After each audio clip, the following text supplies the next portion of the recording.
y bienvenidos a la última conferencia de la temporada, de esta temporada del Instituto Juan de Mariana, una conferencia de cierre que, bueno, estamos muy contentos con ella. Es todo un honor tener a Francisco García Paramés, el mejor inversor español de la historia y probablemente uno de los mejores ahora mismo del mundo.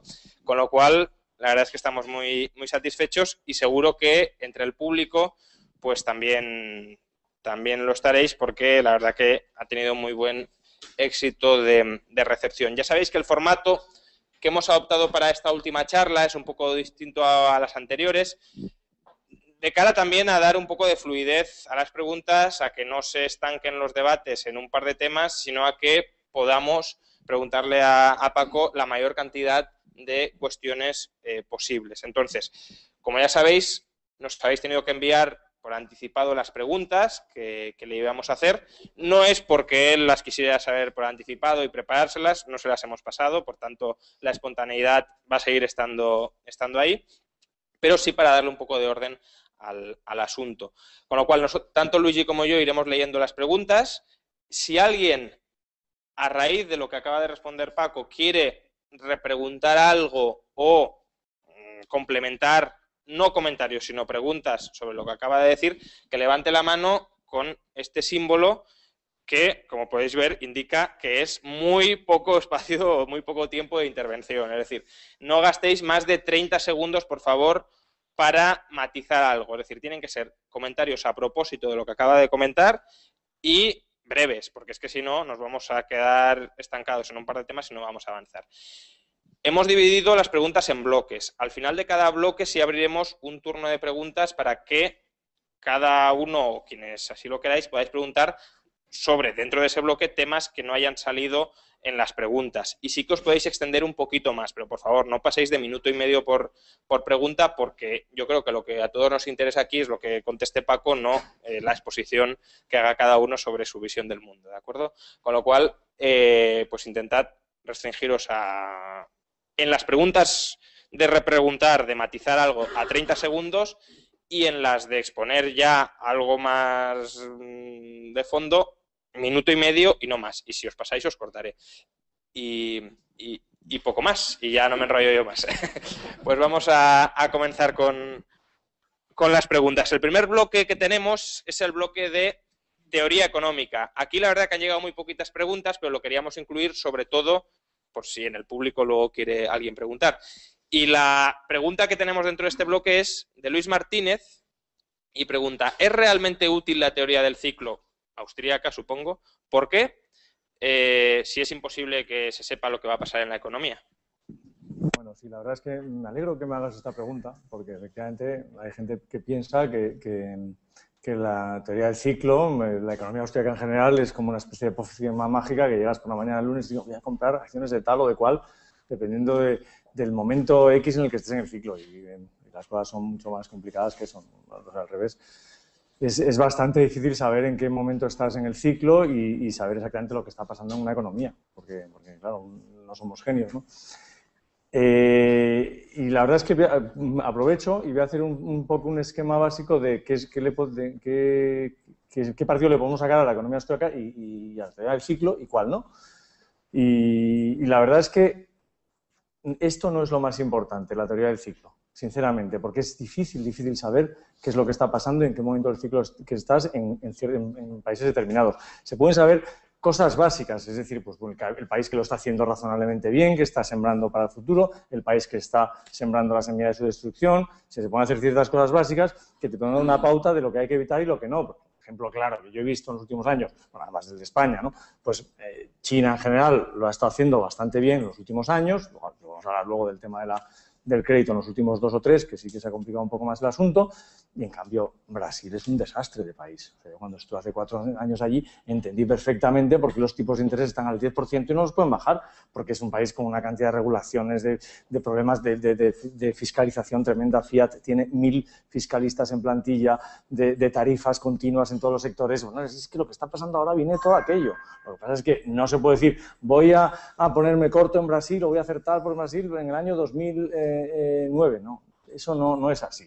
No se puede hacer. Se puede tener una idea básica de dónde van las cosas y actuar en consecuencia, pero no saber en qué momento del ciclo estás, salvo en casos particulares y muy, muy raros, como es el caso de España. O sea, el caso de España era evidente que estábamos una burbuja, por lo menos para nosotros, y lo que hicimos fue salirnos del país. Pero el otro día veía yo una entrevista que me hacían en la revista Futuro del año 2003, y en esa revista decía, y me quedé alucinado porque era como más franco de lo que soy ahora, no sé, sería más joven, ¿no? O sea, que decir, esto va a ser el desastre y el sector inmobiliario se va a pegar un petarazo del copón, vamos, así, más o menos. Y está hablando del 2003, o sea, si nos llegamos a, nosotros que no sabemos ponernos cortos, ya sabéis que no hacemos ese tipo de cosas, ¿no? Pero si nos llegamos a poner cortos en el 2003, en las acciones de bancos, inmobiliarias y demás, en el 2005 estamos quebrados como empresa. Y tenemos un conocimiento perfecto de la teoría del ciclo económico y tal y cual. Pero es que la realidad es un poquito más complicada que todo eso. Porque, como bien decía Hayek en Hayek con Hayek, bueno, yo sí, ¿en qué crees que se ha quedado? Bueno, pues claro, pues sí, que esto de la economía, y tú lo sabéis vosotros mejor que yo, ¿no? Pero desde el año 50 y tantos, en el que él preveía que estaba viendo estaba comenzando un proceso de expansión crediticia tal y cual, hasta que eso explotó en el año 73, pasaron 15 años. O sea, que si puede estar 15 años, bueno, pues escondiendo un poco la situación, ¿no? Y, o sea, que realmente se pueden aplicar ciertas cosas del ciclo, pero en raras veces, digamos, de hoy para mañana y con una cierta claridad. Es muy raro que eso sea así, ¿no? Bueno, con esta pregunta termina el bloque de teoría económica y abrimos momentáneamente el patio a las preguntas del público que está aquí congregado. Si levantáis la mano, os acerco el micrófono si queréis preguntar algo acerca de teoría económica. Si España estaba tan claro, ¿cómo es que Bestinver aún así se la pegó cuando bastante en el 2007-2008, aunque luego el rebote fue muy rápido? Bueno, porque al final, primero es que hicimos una cosa muy curiosa, que como España va fatal, vamos a invertir en algún país así cercano que vaya mejor que nosotros. Invertimos en Portugal. Entonces, claro, efectivamente eso fue un error, porque Portugal no estaba mejor que nosotros. Tenía otros problemas, o sea, no los mismos que nosotros. Nosotros, o sea, sí que vimos en Portugal, no había una burbuja inmobiliaria ni una burbuja crediticia, porque no había aumentado excesivamente el ritmo crediticio hipotecario, pero sí que había el crédito personal y otro tipo de créditos que no seguíamos tan de cerca habían aumentado, y la verdad es que también los costes laborales y de producción también habían aumentado enormemente y se habían vuelto absolutamente poco competitivos, no nos dimos cuenta. En cualquier caso, el mercado es como es. Nosotros en la última presentación que hicimos para clientes explicamos que el EBITDA de nuestras compañías del Fondo Español Ibérico ahora mismo es quiero recordar, un 35% superior al que tenían las compañías en el año 2007. Es decir, hemos acertado en las compañías. Las compañías todas ganan más dinero que hace 5 años y van fenomenal. Bueno, excepto algún petardazo de compañías que tiene barquitos de pescado y esas cosas, ¿no? Pero en general todas están ganando más dinero y no nos hemos equivocado. ¿Qué es lo que pasa? Que bueno, cuando se viene un cataclismo de este nivel, pues cae todo y el mercado no discrimina. Y bueno, la realidad es que te arrastra. Lo que pasa es que, como tú bien dices, pues ahora mismo estamos ya, pues yo calculo que como un 12% debajo del máximo en nuestro fondo español, ibérico, y el índice español y portugués están como un 45-50% por debajo. O sea que se ha notado el trabajo. Se ha notado el trabajo, lo que pasa es que hay que dar un poco el tiempo a las cosas y 5 años, pues en este caso ha sido poco. Pero yo creo que faltará poco, porque sí, las compañías, al final lo único inexorable es que si una compañía va ganando cada año más dinero, que es lo que le pasa a nuestras compañías, la cotización siempre va detrás, siempre. Eso es algo, vamos, axiomático, no se puede discutir, ¿no? Y es así, o sea, alternativa, ponerte en liquidez. Entonces, bueno, hubiera sido una pena porque no hubiéramos tenido muchas compañías que están ganando mucho más dinero de lo que ganaban en aquel momento. Oye, que por el momento la cotización no lo refleja, ya lo reflejará. Y lo que dices de no ponerse corto, sí, supongo que has leído de Big Short, Michael Lewis, conoces toda la historia de Mike Burry, toda esa gente que apostó mediante CDS sí, contra el inmobiliario. No había manera de hacer eso en España sin quebrar, porque lo que yo entiendo es que esa gente asumió que iba a tener que pagar las pólizas de esos seguros durante un montón de tiempo, pero con paciencia, y que aquello iba a estallar y entonces cobrarían cuando se activaran todos esos impagos. Es posible, sí, pero pasa que lo que no sabes hasta qué punto los shorts del 2007 los conocemos por como se llama en el argot, un survival bias. Claro, los del 2006 no los conocemos porque todos quebraron los pobres, los del 2005 tampoco, ni los 2004, ni los 2003, ni los 2009. O sea, justo conocemos a John Paulson, que el tío tuvo suerte de hacer un short ese año. Claro, resulta que John Paulson tiene una trayectoria de rentabilidad bastante mala antes de eso y bastante mala después de eso. Ahora tiene todo en oro, o sea que no le va a ir demasiado bien. Es decir, o sea, que hasta qué punto es una aberración estadística. Cuando alguien acierta, hay que ver lo que hay detrás. ¿Hasta qué punto has acertado? En un momento dado. Por supuesto que habrá acertando gente todos los días en bolsa por los movimientos de ese día, pero eso es sostenible, es una pura suerte, hay algo detrás que lo sostenga. Oye, quiero decirte, por supuesto que puedes ganar dinero haciendo shorts, pero también tiene que estar en tu naturaleza. Nosotros no somos positivos, creemos que el mundo cada día está mejor, vivimos en el mejor mundo posible en estos momentos y el año que viene será mejor que este, en general, para la mayoría de la gente. Entonces, esa visión positiva es, bueno, vamos hacia adelante a mejor. Y entonces, bueno, hay que recordar que la bolsa históricamente, bueno, tiene una rentabilidad del 6% anual en términos reales. O sea que apostar contra ella, joder, es empezar en -6 cada año. O sea, tienes que ser capaz. Luego también, bueno, oye, tiene que estar en tu naturaleza, ¿sabes? Es decir, el corto puede perder todo su dinero en un momento dado. Es decir, porque tienes que poner garantías, tienes que hacer unas cosas, tal, hay muchas cosas que hacen que nosotros no esté en nuestra naturaleza ser cortos. Somos inversores a largo plazo y el corto tiene que estar demasiado pendiente del corto plazo y pues no es algo que nos...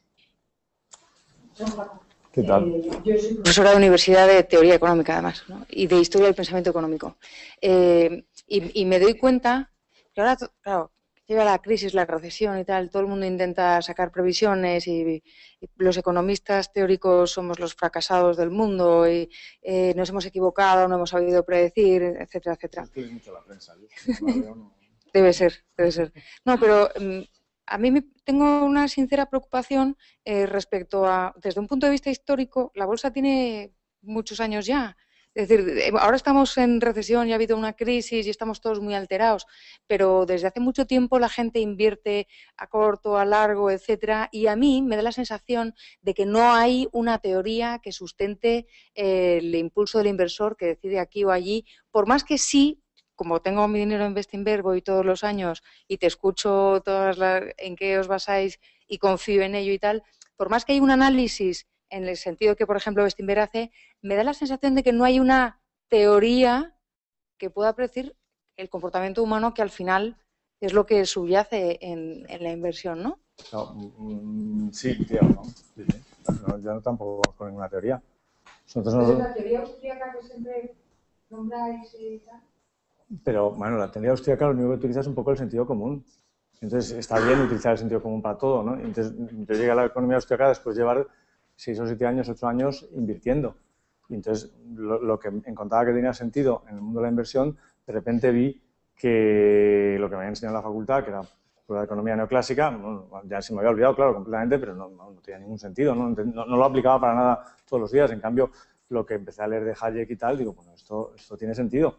Tiene sentido porque es lo que yo veo todos los días, pero cosas muy básicas, pero súper básicas, que es tremendo lo básico, los conceptos básicos que no se tienen en cuenta en la bolsa y en la inversión en general. Es que cuando se está ganando mucho dinero en un sector, entra capital. O sea, la A, la B, cuando todo el mundo pierde dinero en un sector, sale capital y al cabo de un rato se empieza a ganar dinero en el sector. Igual que en el anterior, que se ganaba mucho, se deja de ganar, salvo que se gane mucho dinero por una situación específica de unas ventajas, unas barreras de entrada y unas ventajas competitivas insoslayables. Pero esos son 4 los sectores que tienen eso. O sea, eso nos intentamos buscar nosotros, ¿no?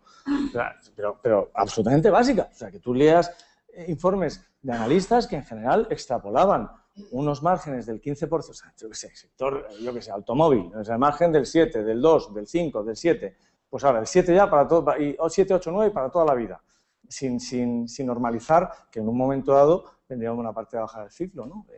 Cosas básicas como esas, o sea, o cosas básicas como la naturaleza del crecimiento en un país, basado en el ahorro y en la división del trabajo, la productividad. O sea, que de verdad, que es que eso no se habla en el mundo de la inversión. O sea, entonces, claro, cuando vas con una calculadora que suma 2 y 2 son 4, ese tipo de cosas, pues al final tienes una cierta ventaja.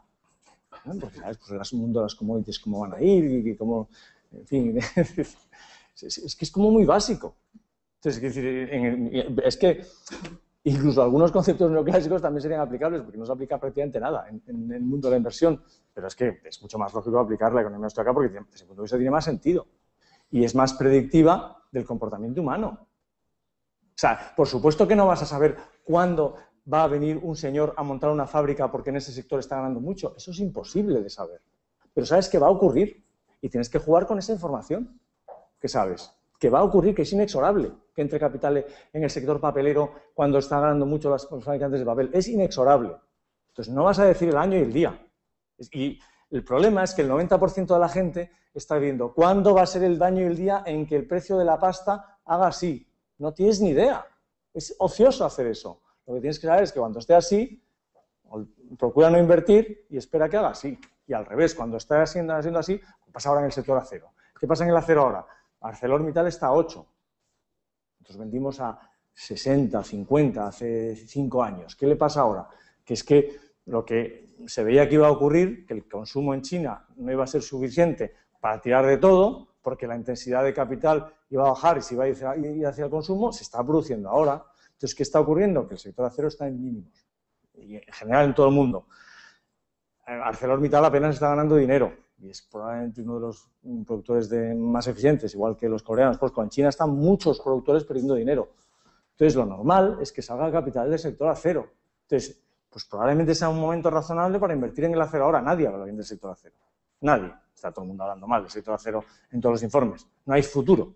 Pues es el momento para invertir, cuando no hay futuro. ¿Por qué? Porque no va a entrar capital ni de coña en el sector. De hecho, Arcelor, estaba viendo justo esta mañana, todos los planes de expansión de acero los ha parado completamente, lógicamente. Si no estás ganando un duro, no metes un duro en el sector, salvo que seas un visionario y que tengas capacidad de aguantar, pero no, porque todas tienen mucha deuda, entonces que seas visionario no tienes dinero para hacerlo, ¿no? Entonces, con todo este rollo para decirte que lo que puedes hacer es intuir que va a salir capital del sector y predecir el comportamiento humano. Porque es normal, es de sentido común. Punto, ya está. Pero eso es un ejemplo, así todo. Sí, quería preguntarte, para invertir en cíclicas, si no sigues el ciclo, ¿te fijas entonces directamente en los datos micro que te están reflejando el ciclo? El acero. O sea, el precio, para mí el elemento más importante es la cotización de la compañía.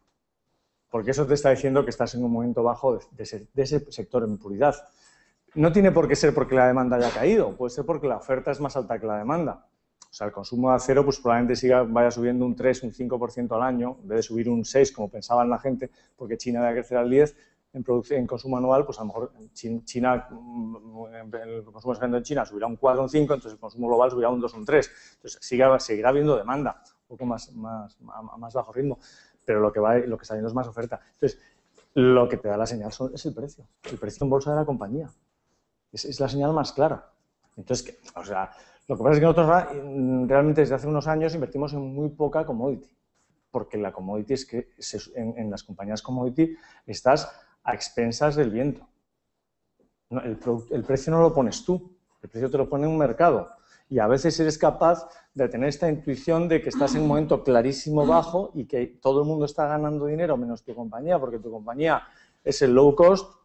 Pero claro, volvemos al tema austriaco. ¿Cuál es el coste de producción marginal? Pues en el mercado. Pero vamos, en columnas muy sesudas del Financial Times, el coste de producción es el precio dado al coste marginal, no al revés. O sea, que sí, lo tienen todo al revés. Ahora mismo, todas las commodities se piensa que no pueden bajar mucho los precios porque los costes, por ejemplo, el petróleo, el coste marginal es $80. Claro, lo de siempre, el coste dado. O sea, a un señor que le estás pagando, a un camionero que le estás pagando en un sitio sacando sale $300.000, lo das como fijo.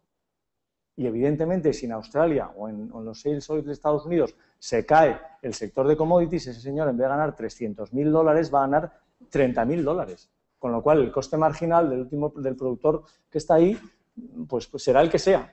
Será el que sea cuando la demanda llegue a donde tenga que llegar. Entonces, es muy complicado invertir en commodities y eso, realmente, gracias a las cosas austriacas, digamos, yo soy más escéptico para invertir en commodities, porque es que estás absolutamente en todo a expensas del viento. Tanto en el precio final de la commodity, que te lo da pues la demanda, la oferta, la producción marginal, en fin, todo, hasta cuál es el coste marginal. Es absolutamente, depende, es totalmente subjetivo, depende cómo esté el sector, cómo están los factores de producción en ese sector frente a otros, es totalmente aleatorio.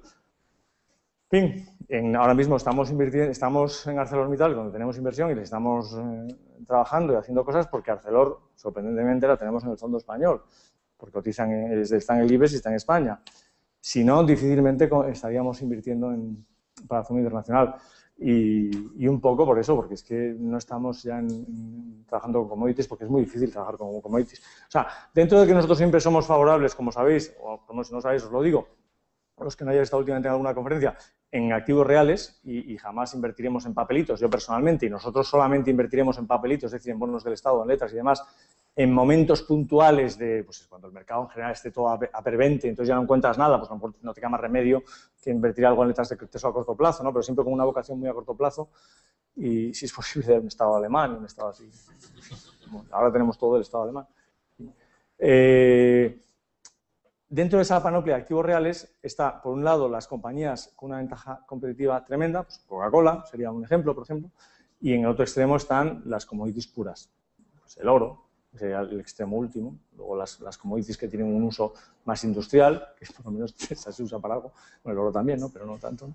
Y así sucesivamente, las compañías típicas de valor, o sea, compañías con no mucha ventaja competitiva, pero que tienen una cierta posición de mercado, y luego ya las compañías hipercompetitivas, hipercompetitivas, vamos, una ventaja competitiva alta, ¿no? Entonces nosotros nos hemos ido claramente hacia las compañías de ventaja competitiva. Las commodities las hacemos como excepción por la dificultad que entraña. Claramente, estás a expensas de todo. No controlas para nada la inversión. El caso extremo es el oro, claro, no controlas para nada la inversión.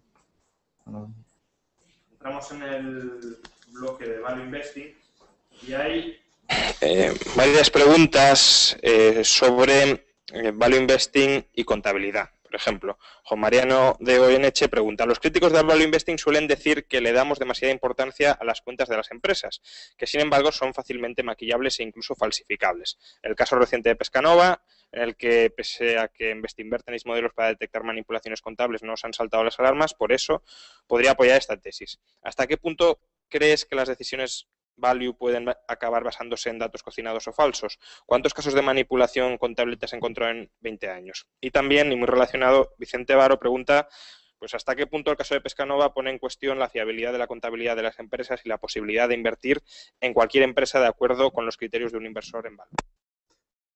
Bueno, a ver, nosotros hemos tenido unas rentabilidades anuales X, las que sean al cabo del tiempo, y nos han quebrado pues 15 compañías. O sea que, oye, que aquí no existe la varita mágica. O sea, el que pretenda que no se va a equivocar, bueno, se dedica a otra cosa, ¿no? En cualquier caso, en el caso de Pescanova, de hecho lo vimos venir. Y la verdad es que, de hecho, hace 4 años teníamos el 4,5% del fondo en Pescanova, el fondo español, y cuando nos cogió el toro nos cogió con un 1,5%. Y la verdad es que cuando hacen un fraude bien hecho, pues no es fácil verlo, pero en este caso se veía venir ciertas cosas, o sea, y realmente veías que no generaban caja cada año. La verdad es que la situación estratégica de la compañía era muy buena y lo analizábamos y todo tenía sentido, pues la pesca salvaje, la pesca en piscifactoría, en diferentes regiones globales, en diferentes tipos de pescado, langostino, merluza, tal, rodaballo, en fin, todo. Tenía todo mucho sentido, y lo que no tenía sentido es que no generaban cash flow y cada año tenían un poquito más de deuda. Entonces, pues poco a poco fuimos sacando chips de la mesa, fuimos bajando la exposición. Lo que pasa es que no somos humanos y al final pues te cuesta decir, es que no entiendo, o sea, esto es un negocio que está muy bien, bueno, no es un negocio maravilloso, hay que decirlo, y lo asumíamos, pero un negocio que tiene mucho sentido, estratégicamente bien situado, vamos a sacar todos los chips de la mesa, pero yo siempre he dicho que esto es una actividad en la que la personalidad es esencial, no tanto la capacidad intelectual, sino la personalidad, y claro, no hemos sido perfectos en el sentido de quitar todos los chips de la mesa y haber vendido todas, o sea, nos ha faltado ese último paso y ahí ha habido un error. Pero, habiendo más o menos intuido que la situación era un poco extraña, con incremento permanente de deuda, 2 ampliaciones de capital, que eso es una señal que no, o sea, cuando inviertes es para tener que retirar dinero, no para ir a sucesivas ampliaciones de capital, pues sí que es verdad que nos dio el aviso, pero al final, pues oye, no supimos sacar todo de allí, ¿no? La contabilidad. Cuando nos equivocamos, y no es normalmente por contabilidad, el caso de Pescanova es una excepción. En general, nos equivocamos porque tienen más deuda de lo previsto, porque tienen más ciclicidad de lo previsto en el sentido de que a lo mejor tiene más ciclicidad, y entonces una deuda X no es importante, pero cuando te cae el EBITDA a la mitad, la deuda X pasa a ser importante. Entonces, nos equivocamos en la ciclicidad, nos equivocamos en el nivel de deuda, nos equivocamos en el modelo de negocio. Lo que nos hace tener éxito y lo que nos hace fracasar no es tanto la contabilidad, y yo insisto siempre que tengo una calculadora que suma, multiplica, divide y tal, o sea que poco más, y es verdad que hacemos modelos más sofisticados, con todos Álvaro y tal, ¿no? Hacemos modelos más sofisticados, pero no hacemos descuentos de flujos de caja a 20 años, siempre lo hemos dicho, hacemos un PER normalizado muy sencillo y le dedicamos el 90% del tiempo a intentar entender la ventaja competitiva de la compañía. Y ahí es donde te puedes equivocar y donde no te equivocas. La contabilidad es algo anecdótico, porque realmente en general, pues las compañías que cotizan y de las que estamos hablando, en general, son compañías razonablemente serias. O sea, no ese es el problema. Siguiendo en el bloque de Value Investing, Silvia Zavala pregunta: ¿qué es más difícil para invertir en bolsa? ¿Un entorno deflacionario o inflacionario? ¿Tiene usted alguna preferencia? No me da exactamente igual, la verdad. Bueno, nunca he estado en un entorno deflacionario, salvo en Japón en los últimos 20 años, 30 años, ¿no? Pero supongo que se podía ganar igualmente. ¿Qué más da? En un entorno deflacionario, pues sí, oye, fenomenal. El IPC cae un 2% al año, pues con hacer un 3 o un 4 arriba ya vas bien. Bueno, creo que no es relevante que sea inflación o deflación. De hecho, el otro día había una tabla interesante de la rentabilidad en Japón de los diferentes sectores. Y es cierto que el mercado pues, ha caído un montón, pero en ese entorno pues, los automóviles han tenido una outperformance respecto al mercado del 200%. Bueno, no me acuerdo de las cifras, ¿no? Pero claramente claramente un outperforming del mercado. Y otras, en cambio, con un performing mucho peor respecto al mercado.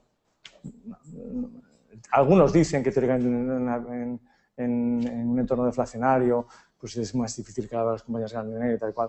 Pero bueno, esas cosas las suelen en el Financial Times, o sea que no son muy relevantes. Cerrando el bloque de Value Investing, Fernando Bachiller pregunta: ¿cuál es el precio máximo en términos de PER y descontando caja excedentaria y otros activos ociosos que pagaría por la que considere la mejor empresa del mundo? Pues mira, vamos a ser prácticos. Ahora mismo estamos pagando un PER 12. Y por encima de PER 12... Bueno, quiero decir, ahora, si todo el mercado se va a PER 15 y tienes que invertir en letras del tesoro del país tal, pues a lo mejor un PER 14 nos vale. O sea, es que depende. Afortunadamente hemos tenido la suerte y el privilegio de estar en un entorno en el que hemos podido tener una cartera prácticamente siempre a PER 8, 10, afortunadamente. Vale, pues avanzamos al siguiente bloque, que está muy relacionado, es metodología del inversor, cualidades tanto personales que tiene que tener, no solo conocer, sino también tener el inversor. Y en este sentido, Nicolás Albert pregunta: ¿cómo consigues aislarte de la presión de los clientes, los mercados, los accionistas y saber transmitirles que una de las claves del value investing es la paciencia? Bueno, no veo a clientes, no veo a accionistas, no leo el periódico y enciendo el ordenador a las 6 de la tarde. Bueno, es una buena manera de empezar, ¿no? Bueno, algún cliente sí que veo, ¿no? Pero vamos, a mí, mis hermanas, mi tal, amigos, todo. Vamos, no me suelen decir mucho. No, pues eso, es la clave, aislarte. Aislarte cuando las cosas van bien y cuando las cosas van mal. O sea, aislarte siempre. Si no, no lo podrías hacer. Y es la clave. Aislarte. ¿Cómo lo puedes hacer? Pues depende, tienes que tener la personalidad. Antes me lo estaba preguntando Juan Ramón. O sea, ¿qué puedes aprender? ¿Qué puedes hacer para si no tienes esa personalidad que aguanta los vaivenes? Pues mira, no sé, pues no lo sé, porque es como los libros de autoayuda, ¿no? ¿Tienen sentido los libros de autoayuda? No tienen sentido. O sea, puedes copiar la personalidad de otra persona, puedes cambiar tu personalidad con 30 años o con 40. No lo sé. Vamos, lo que yo sí he visto en clientes nuestros es que con los años han cambiado, han asumido, han aprendido, por decirlo de alguna manera, que a lo mejor pues, esa manera de hacer las cosas es la correcta y son capaces de aguantar caídas del mercado. Bueno, de hecho, os cuento una que nos ha pasado en los fondos nuestros, que en el 2008, evidentemente, tuvimos, sobre todo al principio, no con Lehman, sino antes de Lehman, un reembolso en ese año y pico del 20% del dinero gestionado. Y en cambio, en el 2011, crisis de Grecia y demás, y la Unión Europea, y caímos un 20 y tantos % en un momento dado, y lo mismo que la bolsa, además, no caímos menos que la bolsa, casi lo mismo prácticamente, y no salió nada de dinero en el 2011. Es decir, ya tenéis una base de clientes que ya ha asumido lo que estamos haciendo. Y entonces, bueno, han cambiado su personalidad. No sé si lo han hecho porque ya decían, bueno, ya para qué o por qué, pero el caso es que, bueno, pues han aprendido en ese sentido, ¿no? O sea, que si yo siempre digo que en nuestro negocio el cliente no tiene razón, pues como todos los demás, y es verdad, porque no tiene razón, porque tú ves los flujos y es que el pobre cliente es que compra en máximos y vende en mínimos, es que es así. O sea, como podemos ver los flujos diarios, pues es que lo puedes analizar y el cliente no tiene razón, punto. Además, lo puedes demostrar, incluso empíricamente, ¿no? Pero el cliente poco a poco va entrando en razón, por decirlo de alguna manera. Entonces, eso quiere decir que hay gente que está cambiando su personalidad o su actitud hacia la inversión. O sea, teóricamente se puede hacer, ¿no? Pablo Martínez Bernal, que está aquí, te plantea dos preguntas. Una, ¿cómo se reparte el trabajo entre los analistas y gestores? ¿Qué parte del proceso de inversión hace cada cual y quién genera las ideas de inversión? Y luego la otra pregunta, ¿qué consejos le daría a alguien que va a empezar a gestionar fondos? ¿Qué lecciones destaca de su experiencia tras 2 décadas invirtiendo en bolsa? En lo primero, bueno, pues hacemos digamos que nosotros estamos dedicados a analizar, o sea, los 3 gestores las ventajas competitivas, y nos centramos más en las ventajas competitivas, y los analistas están más centrados en hacer el modelo, los diseños de resultados, cuenta de resultados, balance, flujo de caja, en fin, un poquito más el trabajo no tan agradable, ¿no? Y en general esa es un poco la división del trabajo que tenemos. Lo que pasa es que bien es cierto que para ciertas cosas todos estamos presentes, y especialmente nosotros 3 gestores para los trabajos esenciales de análisis de la competencia, es decir, de analizar las barreras de entrada y la posición de negocio de la compañía de la que estamos hablando. En eso estamos todos siempre. Algunas otras tareas las tenemos divididas, ¿no? Las tareas menos esenciales. Lo menos esencial, cada uno tiene su ocupación, y luego lo esencial todos juntos, ¿no? En cuanto a consejos, pues, hombre, el primer consejo, pues eso, tener la personalidad adecuada, y si no, intentar buscarla, o comprarla, o hacer algo, no sé, haz algo. Porque si no, a la primera de cambio vas a tener problemas, y mirarte al espejo y asumir, oye, ¿qué pasa si cae un 40%? ¿Me alegro o no me alegro? Esa es la prueba del 8, ¿no? O sea, si te alegras de que un valor que has buscado, que has comprado, cae un 40%, es que sabes lo que estás haciendo. La segunda cuestión es bueno, tener unas convicciones claras, pero ser flexible a la vez. Quiero decir, estar abierto siempre a cosas nuevas. Es muy difícil, porque al final todos somos listísimos, todos somos los que más sabemos de todo, tal y cual, no sé qué, pero que al final tienes que aprender cosas todos los días, porque si no, joder, pues estás estancado. Tienes que jugar con ese juego, que no es fácil, o sea, tener claro lo que haces, pero estar abierto siempre a cosas nuevas, ¿no? Y luego, bueno, y supongo que esta persona no hace falta decírselo, y a todos los que estéis aquí tampoco, pues hombre, pues un cierto framework económico, gracias a la escuela austríaca, pues es útil. Pero yo lo haría como deporte, de verdad, porque hay gente que se lo puede tomar como algo esencial para el día a día de inversión. No, casi como en horas libres, que es lo que yo he hecho. En la oficina yo no me pongo a leer tratado, la acción humana no la he leído en la oficina, la he leído en el tren o en casa, donde fuera, no en la oficina. Pero es importante, pero tratar un poquito como deporte, ¿no? Son 3 recomendaciones que curiosamente me pidieron y las tenía frescas ahora y te las digo, porque son básicamente 3 cosas en genéricas muy importantes. La parte de generación de ideas, que se te olvidó mencionar. La parte de generación de ideas. Bueno, ¿Parte de vosotros o también de los analistas? No, generalmente nosotros. Si somos años, sobre todo. Claro. Al final la generación de ideas te las da lo que no es idea. O sea, quitarte rápidamente lo que ves que no hay que seguir avanzando en ello. Entonces, bueno, pues eso, o sea, todo lo que está por encima, además es muy sencillo. O sea, lo que está por encima del PER 12, fuera, por definición. No entra. O sea, insisto, depende de la cartera que tengamos en cada momento. Si la cartera está a PER 13, pues oye, sí, a PER 12 y medio, 13. Afortunadamente tienes una cartera a PER 9 o 10, pues está pues, a PER 12 o 13, fuera. Y a partir de ahí, pues viendo los sectores que te gustan, los que conoces, los que pueden estar en un momento olvidados por una razón, y la generación de ideas sea, a veces te faltan más tiempo para analizarlas que ideas, claro. Lo que es importante, que a lo mejor no, y no por si nadie lo pregunta, lo digo, la fuente de ineficiencia del mercado, ¿cuál es? ¿No? Porque eso la verdad es que yo, a raíz de alguna conferencia en Estados Unidos, en algún sitio y tal, lo que ves que van 10 values y todos decimos lo mismo, hay que comprar buenas compañías a buen precio y bien gestionadas, pues bueno, eso es como no decir nada.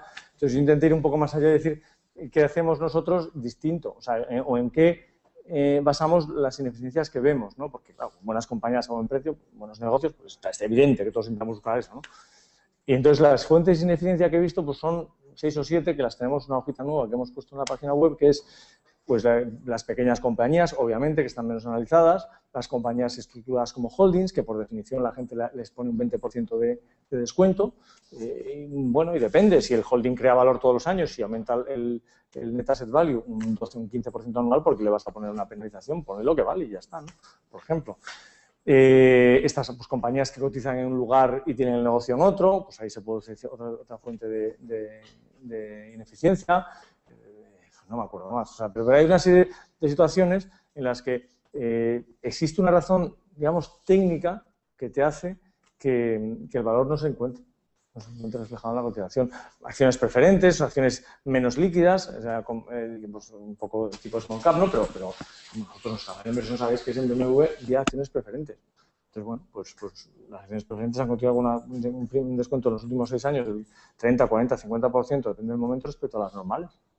Y ya no tienen derecho a voto, pero ¿qué más te da? Si la familia Quant tiene el 50%. Y todas las stock options de los 100.000 empleados de BMW las tienen a través de preferentes. No les van a hacer una faena a sus 100.000 empleados, ¿no? O sea, sería un poco suicida por parte de... Y encima te dan un poquito más de dividendo. O sea, que es que tarde o temprano se acabarán igualando. Así, hay una serie de fuentes de ineficiencias que son las que son un buen punto de partida para intentar buscar cosas, ¿no? Es una pregunta que sé la respuesta. Desde el lado de la teoría, desde que nos dedicamos a investigar, una de las vanguardias ahora mismo es la neuroeconomía y el análisis de la toma de decisiones económicas de inversores y de análisis de riesgos, etcétera, desde el punto de vista de la neurología, ¿no? De la neurociencia. Pero yo te oigo a ti hablar, que no es la primera vez, y es que me da la sensación de que lo que dices es de sentido común. Entonces, como muy básico, que lo admiro mucho porque yo creo que sería incapaz totalmente de hacer lo que tú haces, ¿no? Pero la pregunta es, ¿a vosotros este tipo de cosas que se hacen en plan super vanguardia desde la teoría os parecen milongas, supongo, ¿no? No, porque es lo que llevamos haciendo siempre. ¿Vosotros? Pero en el fondo, ¿qué te crees que es invertir como hacen los demás y no salir del rebaño? Pues lo que están analizando los neurocirujanos. O sea, ¿por qué lo hacemos? Pues porque... Pero tenéis en cuenta... Sí, obviamente, pero lo que quiero decir es que no tenéis en cuenta las reflexiones que hacen o los análisis o las investigaciones, ¿o sí? Bueno, a ver, o sea, en la base de lo que hacemos, por ejemplo, ha estado siempre la behavioral finance, vamos, las finanzas del comportamiento, o sea, analizar la irracionalidad con la que actuamos en general, o sea, la irracionalidad que se puede predecir, ¿no? Pues eso, cómo nos cuesta, lo que nos pasa en Pescanova, cómo nos cuesta vender algo a lo que tienes un attachment, cosas que están estudiadas y que tienes que intentar evitar. Por supuesto que tiene sentido estudiarlas, analizarlas, por supuesto, absolutamente. Vamos, yo de finanzas, de behavioral finance, vamos, llevo 15 años leyendo cosas de Richard Thaler y toda esta gente, claro. Sí, pero claro, ojo, ¿eh? Me acuerdo de un viaje muy surrealista que tuve que hacer en Irak, leyendo allá a Richard Thaler y tal, una cosa. Pero no, pero sí, claro, absolutamente. Entonces es que, en el fondo, lo que hacemos es lo que os estaba comentando antes, el 2 y 2 son 4, es que lo hace cualquiera. O sea, os explicamos aquí, y a veces lo hemos explicado, y lo hemos explicado públicamente, las razones por las que invertimos en la compañía X, y luego lo difícil es dar el siguiente paso, es decir, pues mira, voy a comprar esa compañía, que me gusta. ¿Por qué? Porque empieza todo, los problemas de personalidad, de carácter, de las neuronas, a entrar en conflicto con uno mismo, con quien sea, ¿no? Con los demás. Entonces, viene el problema para tomar la decisión correcta de invertir una vez que sabes que esto es una buena inversión. Y todo eso es lo que están analizando los neurólogos, Kahneman y toda esta gente desde hace años, sí. Y es lo que intentamos nosotros, no caer en ello, combatirlo, a lo mejor conscientemente o inconscientemente. Oye, hay grandes inversores que jamás han leído nada de esto, que simplemente aplican sentido común, ¿sabes? Hacer lo contrario que hacen los demás, tal. Volviendo a lo que te ha preguntado Pablo, a la hora de estudiar compañías, ¿os ponéis a estudiarlas antes de que estén en precios si veis calidad? ¿O solo, o digamos...? No, pero por falta de tiempo. O sea, eso, si algunos decimos, esto lo tenemos que tener hecho, analizado y tener la lista de compañías para que cuando caigan entrar. Y entonces, al final, la respuesta es que cuando caigan todas esas compañías, todas las nuestras habrán caído más y entonces estaremos comprando las nuestras más, porque si ya están más baratas ahora, probablemente estén más baratas cuando caiga todo el mercado. Entonces, hay que ser práctico también. Entonces, tienes que estar estudiando lo que está cerca de ser posible para entrar en cartera. Lo que tienes una duda razonable. Un Procter & Gamble a PER 17, una Coca-Cola a PER 18, pues... No, el único caso en que podría ocurrir que cayera mucho sin que cayeran las vuestras es porque hay alguna noticia y vosotros tuvieseis claro de cuál es el impacto real, o sea, como que hay un pánico. Bueno, eso lo hacemos, pero tiene que haber un precio mínimamente atractivo para llegar a eso. Es decir, con un precio caro no tiene sentido perder el tiempo en eso, ¿no? Porque al final, o sea, nosotros tenemos, por ejemplo, estas son las compañías de la cartera y estas son pues las que están fuera de la cartera. Hay una zona gris de compañías que están en la cola, con posibilidades de salir de la cartera, y otras con posibilidad de entrar hoy o mañana. Entonces, tenemos que estar analizando esa zona, ¿no? Porque ponerte a analizar cosas ahí abajo no tiene lógica, es un poco pérdida de tiempo. A veces lo haces por deporte, o sea, que sí, pues eso, yo Apple leo lo de Apple y tal, es divertido y tal, ¿no? Nunca vamos a invertir en Apple, pero oye, está bien seguirlo, ¿no? Y a ver qué pasa, ¿no? O Google. ¿Y Google? Sí, estuve la película esta de Google, la de los becarios, está muy divertida. Sí, no, pues, Según Charlie Munger tiene un mayor modo. fenomenal, pero tiene 10 años de vida, 15 es muy poco eso. Que no tenga 50 o 60 ya veremos. O sea, ese es mi punto de vista, ¿sabes? 10 años de vida es que, joder, o sea, tiene una pinta fantástica y es que no hay competidor, pero un poco más de tiempo. Entonces es un poco en eso somos muy conservadores, que decir, ¿sabes? O sea, que... Yo quería preguntarte del tema que se planteaba al principio de la metodología y las presiones. Yo soy inversor particular, me leí un libro de Warren Buffett en el 99, con 3 millones me apalanqué hasta 20, salió todo mal, lo hice yo solo. Entonces, y un día puse en internet Warren Buffett español y saliste tú. Sí, así, entonces invertí en el 2008 y aquí estoy. No, salió diferente, más joven. Y entré en el 2008 y aquí estoy, por lo tanto aguanté también. Entonces, la pregunta a mí lo que me interesa mucho es lo que yo no sé hacer, pues busco una persona que lo sepa hacer por mí, yo lo entiendo, por eso de 2008 aquí aguanté y, bueno, y me ha ido bien al final con la paciencia. Yo entendía la teoría, pero no sabía hacerlo. Entonces, me interesa mucho la independencia del equipo gestor. Entonces, he leído en prensa que os vais a ir alternativamente a Inglaterra. ¿Tiene algo que ver eso con la independencia para estar un poquito más aislados del accionista de Bestinver? No, estamos ya, como he dicho antes, bastante aislados.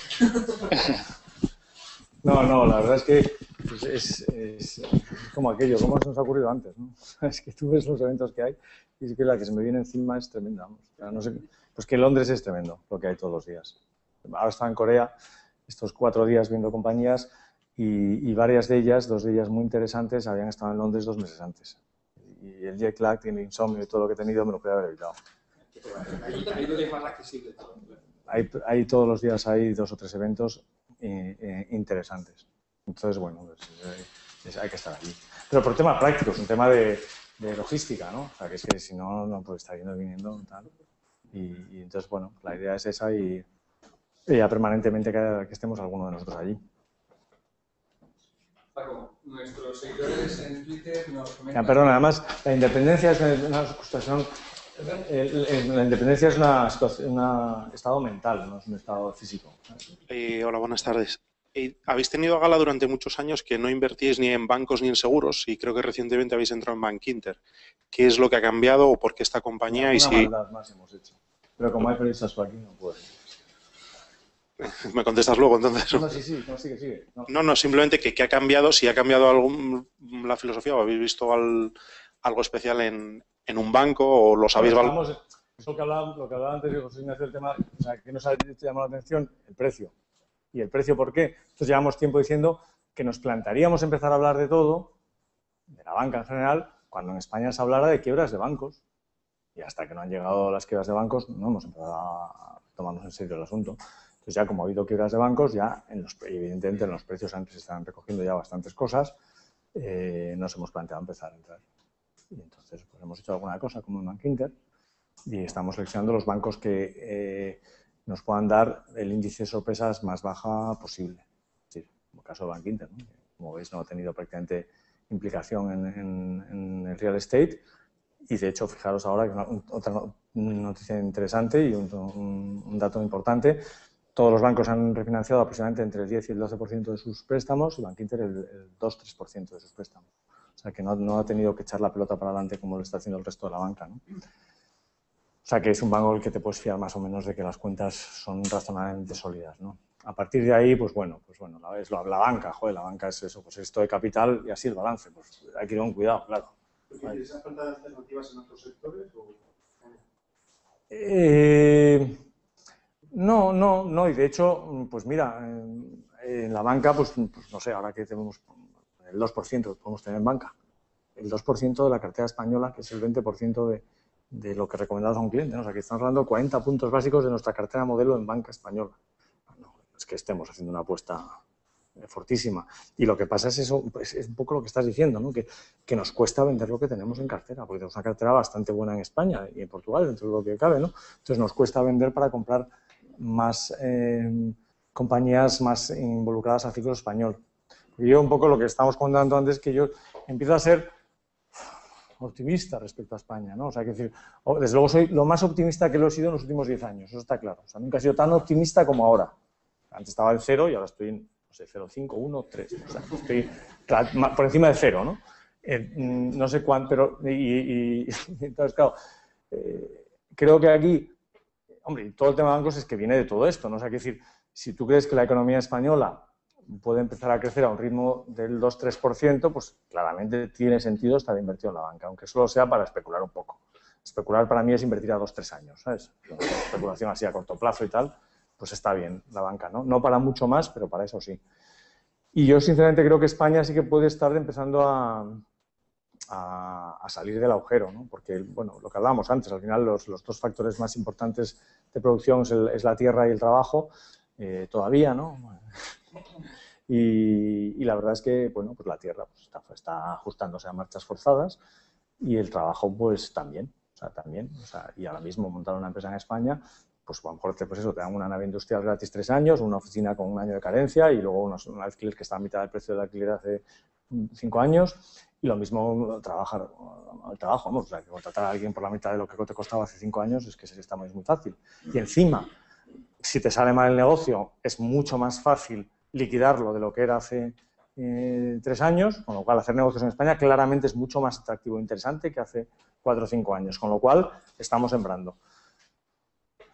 O sea, le estaba diciendo a Juan, claro, que leyendo su libro, pues claro, todavía no hemos llegado a lo que él propone, pero esto no es Hong Kong, ni Mónaco, ni ningún país así. Bueno, Mónaco no sé cómo está así, no tiene impuestos, no llegamos a eso, pero vamos, es el camino, ¿no? Y se está sembrando para hacer las cosas por el camino correcto. Falta la reestructuración del Estado, evidente, que es el problema claramente que todavía existe, pero bueno, cada vez menos problemas de los que había hace 3 años, o sea, que hay que ser un poco más optimista, ¿no? Entonces, puede darse que haya una cierta recuperación. Entonces, pues ahí, poquito a poco, es la filosofía y lo que hay detrás de por qué estamos empezando a invertir despacio, ¿no? Despacio. Sí. Vamos a pasar al siguiente bloque. Las preguntas sobre empresas concretas en el último bloque, porque ya veo que empezáis a disparar y son para el final. El penúltimo bloque, que es el que empezamos ahora, es el de coyuntura económica. En cierta medida hemos ido de lo más abstracto a lo más concreto y terminaremos en lo más concreto, que es análisis de empresas específicas. Vicente Varo te pregunta, en general, ¿cuál es tu perspectiva sobre la bolsa española y europea para finales de 2013? No tengo perspectiva. Ya, sí, no nos puedo hacer esa pregunta, Juan. O sea, a estas alturas del partido, bueno, le respondo, no tengo ni idea de lo que va a hacer la bolsa de aquí al final de 2013. Ni idea. Ni tampoco importa. Bueno, si baja compraremos, por eso. Si sube venderemos. Hay que actuar, ¿no? Pero vamos, que no tenemos ni idea de lo que va a hacer. Luego, Anónimo te pregunta, ¿qué pasaría si no funcionara el quantitative easing en Japón y qué consecuencias tendría sobre el mundo? Pues, tampoco tengo mucha idea, ¿eh? Tampoco lo sé. No creo que muchas, la verdad. O sea, Japón es un país que PIB supone respecto al PIB mundial, pues no sé, el 5 o el 7. No sé, Japón, que era el segundo país, la segunda potencia mundial en el año 90, que era un país importantísimo, se colapsó del año 90 al año 2000 o el 2005, mientras las economías mundiales tuvieron la mejor década en las últimas 4, desde los años 60. O sea, que un país como Japón tenga problemas como los ha tenido, pues no es significativo. Si los tiene China, Estados Unidos, tal, pues otra cosa estamos hablando, pero Japón no creo que sea muy relevante para el entorno global. Precisamente sobre China y Estados Unidos son las siguientes preguntas. Oscar Timón te pregunta, aunque sabemos que Estados Unidos no es fuerte, ¿qué opinas sobre la revolución energética del país y su influencia en la actual valoración de la bolsa norteamericana? No entiendo lo que Estados Unidos no es fuerte. No es muy fuerte. No es fuerte. No, bien, no, sí, a mí Estados Unidos me parece como China, o sea, se parece bastante a China en el sentido, me parecen los dos países más donde la economía es más libre y se deja trabajar más a la gente. Bueno, en China en una parte, no en toda la economía, ¿no? Pero en una parte de la economía es igual que Estados Unidos. Yo he estado 2 veranos seguidos, un mes en China el primero y otro mes el año pasado en Estados Unidos y me han parecido países muy parecidos. O sea, un país, hablando con la gente, con las empresas y con tal, pues Estados Unidos sabemos lo que es, pero es un país que tiene un problema y lo arregla. Sobre todo a nivel micro, no a nivel Washington tal, ¿no? Pero a nivel micro, pues que arreglan las cosas. Y ya vimos que en Miami pues los pisos en un año cayeron un 60%, punto, ya está, fin de la historia y empezamos de cero. O sea, se arreglan las cosas, ¿no? Y los salarios se adaptan y todo se adapta, ¿no? Y China es un poco lo mismo, ¿no? Entonces yo siempre he sido optimista para Estados Unidos, excepto, pues las cosas que hacen en Washington y tal, ¿no? Y el déficit público, bueno, está ahí, ¿no? Pero que podemos decir que a pesar de Washington, la economía americana es tan fuerte y son tan flexibles, son tan adaptables que salen adelante. Yo cuando hace 2 o 3 años estaba en alguna conferencia con algunos tíos diciendo Estados Unidos es el desastre, vamos al desastre, y nunca hemos estado así.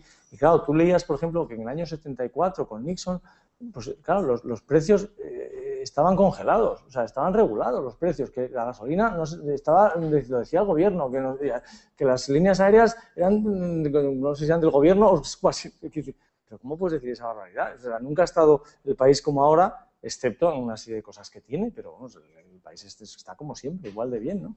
Y bueno, por supuesto, claro, pues el tema energético, claro que les favorece, lógicamente. No sé, como siempre, no sabes hasta qué punto es 10, 20 o 50 de importancia, pero es algo que, claro, que es positivo. Tener energía más barata y no tener que importarla, pues es muy positivo desde muchos aspectos, tanto geopolíticos como económicos, puramente. Sí. Avalancha de preguntas sobre China. Javier Ruiz pregunta, ¿cambia en algo la tesis de inversión de Bestinver en la economía china o en la economía de China la posibilidad de un credit crunch derivado del descontrolado shadow banking? Ángel Martín pregunta, ¿les preocupan las recientes tensiones de liquidez en China? ¿No ven posible que en los últimos años se hayan excedido expandiendo el crédito por encima del ahorro y crecimiento, generando una importante masa de malas inversiones? Luis Martínez, han elegido China por su tasa de ahorro, pero ¿y su tasa de endeudamiento? Y yo creo que sobre China más o menos llegamos bien. Sí, puede ser que el incremento de crédito del año 2009-10 pues haya sido muy alto y que tenga cierto impacto, pero yo no creo que vaya a estabilizar completamente a China. Pero al final pues las tasas de ahorro siguen ahí y el shadow banking yo en ciertos aspectos me parece fantástico, porque te vas de una banca dirigida con los depósitos y los préstamos, los tipos de depósitos regulados, a una banca absolutamente libre, que encima es lo más cercano que existe al patrón oro, que hemos cometido, porque al final, o sea, efectivamente, un señor te presta dinero y tú se lo prestas a otro, pero, o sea, es decir, que yo te lo presto y ya lo he prestado, o sea que no es un depósito, es una banca con coeficiente de caja del 100%, por decirlo de alguna manera. Es cierto que te mandé un email, hay problemas de descalce de plazos, o sea que hay que cubrirlos y tal, pero al ser una economía regulada, con no flujos de caja libre, con flujos libres y tal, pues el Estado puede manejar esos desfalces de plazo con cierta Tranquilidad, tampoco soy experto, ¿eh? O sea, esto lo hablo, lo veo un poco de lejos, ¿no? O sea, que sí que hay cierto riesgo, pero la ventaja que tiene el gobierno chino es la que ya sabemos que decía Hoppe, ¿no? Bueno, que es que, joder, que la democracia tiene muchos problemas y tener al Partido Comunista pues tiene ciertas ventajas. Y claro, el Partido Comunista decide que hace tal, y entonces se arreglan las cosas, se ajustan ciertas cosas y no pasa nada. Y al final, la economía tiene tanta inercia que es que, hombre, cuando tú estás creciendo al 6, 7, 8%, pues bueno, puedes absorber un pequeño shock crediticio, un parón durante un par de años, unos meses, sin que la economía sufra radicalmente. Porque lo que es incierto completamente es que las inversiones son malas inversiones. O sea, que hay algunas malas y otras regulares. Y también es incierto el volumen de deudas. O sea, lo que tú no puedes decir es que has hecho un aeropuerto, has hecho una carretera, has hecho un tren y estás endeudado hasta las orejas. Claro, pues lo mismo que Ferrovial, que tiene un aeropuerto, un no sé qué, no sé cuánto. Tiene un aeropuerto, tiene un pasivo y un activo. El activo, por lo mejor está no generando lo necesario todavía, pero ya generará con el tiempo, ¿no? Hay que recordar que los activos que detenta el gobierno chino equivalen al 100% del PIB. Ojalá tuviéramos aquí unas cuantas, un poco de INI y un poco de tal todavía para vender. O sea, pues nosotros que tenemos un 90% de deuda sobre PIB, pues nos quitaríamos toda la deuda de un plumazo. Pues allí todavía tiene la ventaja de que toda la petrolera, toda no sé qué, todo no sé cuánto, no sé qué, son estatales. El 30% de la economía es estatal y eso en un momento se puede vender. O sea, solo hablas la gente habla solo de la deuda, pero no de la cantidad de activos que hay tremendos, lógicamente, con una cantidad de ahorro tremendo que tienen del 30%, 40% anual, pues es que, lógicamente, no debería haber demasiado problema. No debería haber problema.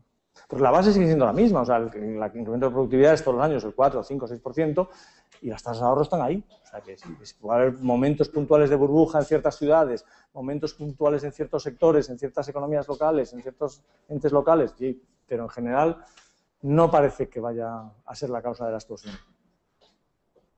Pregunta de coyuntura, una medio y la otra... Sí. Insisto, porque también, bueno, en la clase esta que di en el OMA y tal salió, o sea, el 70% de la economía china que no es la economía paraestatal es la economía más libre y sana del mundo. Y eso es lo que nos sale en los periódicos todos los días. Es la economía más flexible. Puedes decir que no te funciona el negocio y echas al 100% de tus empleados de un día para otro. Y con unas cantidades ridículas. Y empiezas otro negocio en la puerta de enfrente. Eso sí, no te tienes que meter ni con el partido, ni que hacer política, ni nada de nada. Pero bueno, si no haces eso, es la economía más libre que existe en cuanto a eficiencia de los factores productivos y alocación óptima del capital. O sea, es muy difícil encontrar sectores en la economía china en la que se gane mucho dinero. Es muy difícil. ¿Hablas con las empresas? Cero.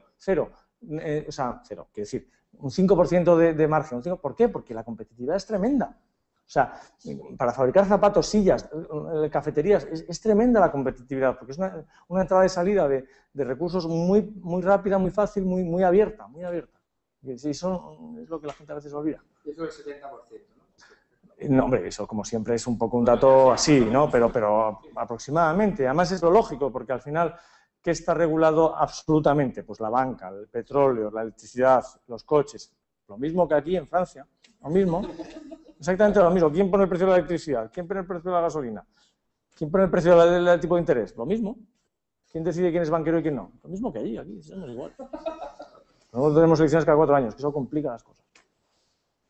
Pues dos preguntas, una de coyuntura a medio plazo y la otra a largo plazo. A medio plazo, ¿qué peligro importante ve más probable para el ahorrador o inversor en los próximos meses o años? Salida del euro, corralito, gran inflación, etcétera. ¿Y qué estrategias propone para cubrir dichos riesgos? Esta es la pregunta de Rafael Gutiérrez. Y luego, a largo plazo, Nicolás Albert plantea, ¿qué te parece que con la expectativa de vida casi en los 90 años y las pensiones reduciéndose drásticamente, si es que la gente tendrá que invertir en mercados financieros con una escasísima cultura financiera? Mira, la primera y la segunda, ¿no? Las enfocaría de otra manera. Yo por lo menos como lo planteo, y ahí no somos exactamente iguales todos, pero vamos, sí, la filosofía más o menos es la misma, pero yo soy súper radical, planteo la punta al revés. O sea, como no tengo muy claro lo que va a pasar con las cosas, ¿cómo me defiendo mejor de todo lo que puede pasar? de los diferentes eventos, inflación, deflación, no sé qué, no sé cuánto, hiperinflación, bueno, me defiendo lo mejor con activos reales. Entonces, salida del euro, activos reales, globales. Inflación, activos reales, globales. Activos reales, globales. Entonces, que si al final, ¿qué es lo que tengo que hacer yo y qué es lo que hacemos? O sea, ¿cuáles son los mejores activos reales globales para defenderme de cualquier cosa? ¿Y a qué le dedico el 90 y tantos % del tiempo? A ver cuáles son esos activos reales más atractivos. Porque ahí sí que puedo controlar una variable. En cambio, en la salida del euro, en la no salida, en la tal, pues como es una decisión política tomada por políticos basada en decisiones que no sé, no tengo ni la menor idea de cómo se pueden predecir, el día de lo que estaba comiendo María, me parece, pues es que no, hay que focalizar las cosas en aquello que uno tiene capacidad de manejar, de predecir, de actuar, o sea, sobre ello, ¿no? O sea, que tienes cierta palanca, ¿no? Y es esencial, porque al final es que mucha gente pierde mucho tiempo con esas labores predictivas económicas, digamos, que más bien que económicas son políticas, o sea, que tienes que definir lo que va a hacer un banquero central en un país, o sea, que depende de las elecciones del año siguiente o no sé qué, o sea, es que es imposible saberlo. Entonces, la respuesta es al revés, ¿con qué me defiendo de todo? Con activos reales. Lo mejor, acciones, lo más cómodo y lo más práctico, porque una llena de sillas es un coñazo, además las sillas es como no tienen ninguna ventaja competitiva, viene otra vez una silla mejor, a mitad de precio y te ha fastidiado, ¿no? No tengo sistema para hacer sillas y tal, ¿no? Y la segunda pregunta era... ¿Qué va a pasar en los próximos años si con la esperanza de vida creciendo y las pensiones públicas cayendo, la gente tiene que invertirse en cultura financiera? Bueno, es que yo creo que ya están invirtiendo la gente sin cultura financiera, no hay que esperar al futuro, ¿no? O sea, en general, vamos. No sé, es una pregunta no te puedo decir, la verdad. Sí, es un problema, claro, es un problema que hay, pero ¿qué te voy a decir? Pues bueno, pues habrá que recortar las pensiones, es que no hay.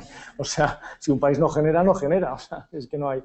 El que lo haga bien, lo hará bien como Chile, y el que lo haga mal, pues no generará, y habrá que un momento va a pegar un recortazo, o sea, no... Sí, al final, o sea, quiero decir, nosotros estamos viendo el ombligo de España, pero nosotros, por ejemplo, tenemos una cartera global, o sea, que lo que pasa en España, pues, salvo que te suban los impuestos, pero bueno, oye, pues te vas a ir a Luxemburgo o a Inglaterra, ¿no? O a donde sea, ¿no? Ya está.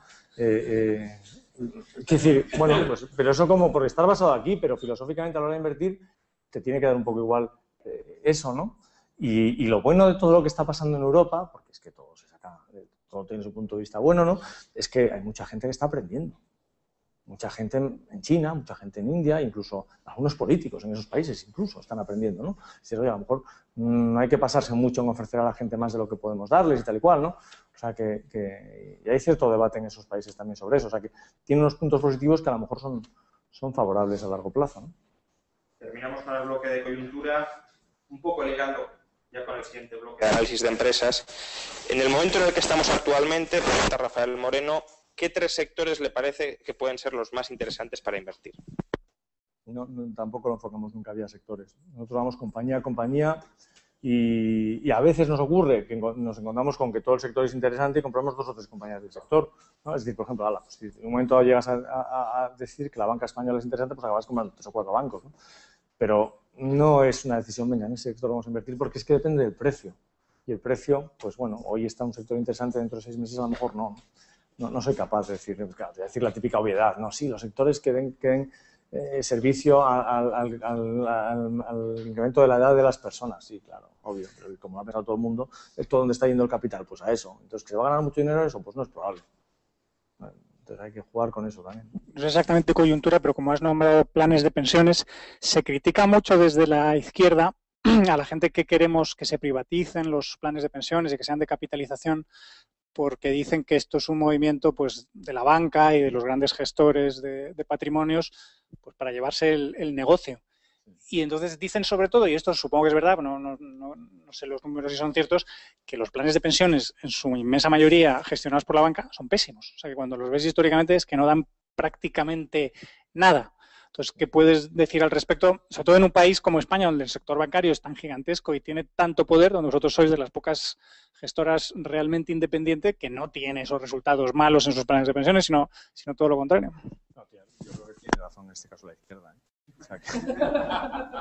Vamos a darle a César lo que es el César. Quiero decir que es verdad, lo que le pasa a los fondos de pensiones es lo mismo que le pasa a la gestión en general, que es una gestión basada en las redes de distribución de la banca española y bueno, ya sabemos lo que genera eso, lo que ha generado, ¿no?